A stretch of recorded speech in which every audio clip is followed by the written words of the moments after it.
President Truman arrives for an event that makes history. Chief Delegate Stettinius and colleagues representing the United States as the President comes for the founding of the United Nations. Then through those streets to the rally for world peace. San Francisco, site of the conference, hails the President.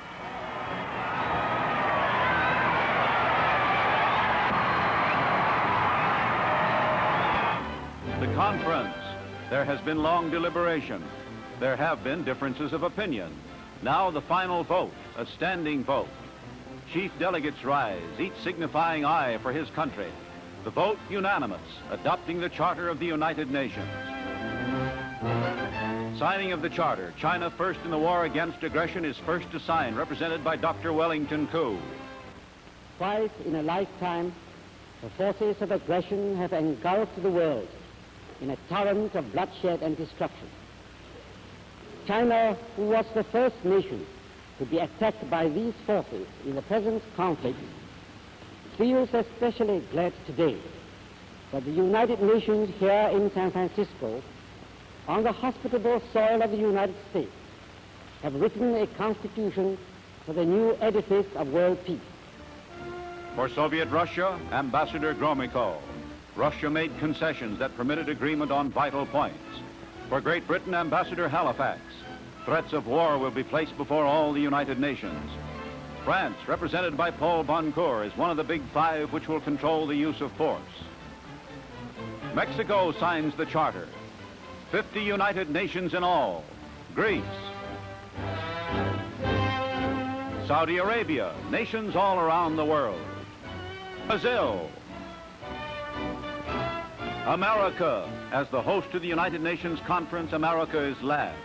Chief Delegate Stettinius signs the Charter, championed by the late President Roosevelt and by his successor.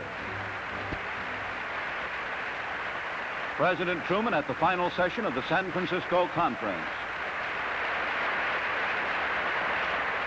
Since named American representative to the United Nations Council, Stettinius here announces the complete success of the San Francisco Conference.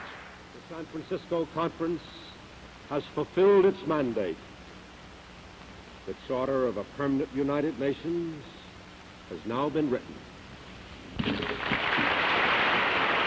And the Conference of the United Nations is closed by President Truman, who speaks as the voice of America.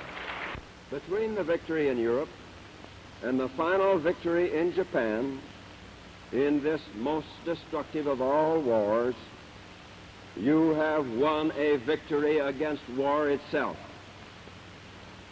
If we had had this charter a few years ago, and above all the will to use it, millions now dead would be alive.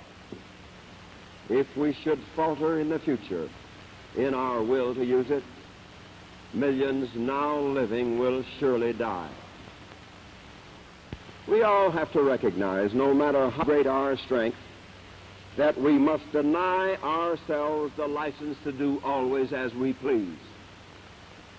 No one nation, no regional group can or should expect any special privilege which harms any other nation.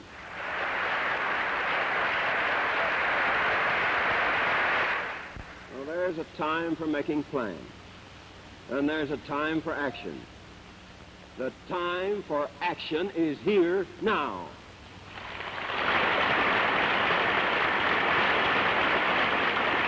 Let us, therefore, each in his own nation and according to its own way, seek immediate approval of this charter and make it a living thing. I shall send this charter to the United States Senate at once.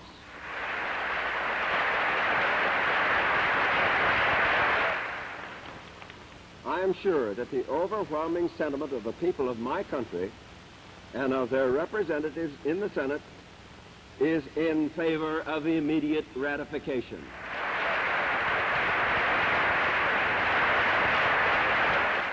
Let us not fail to grasp this supreme chance to establish a worldwide rule of reason, to create an enduring peace under the guidance of God.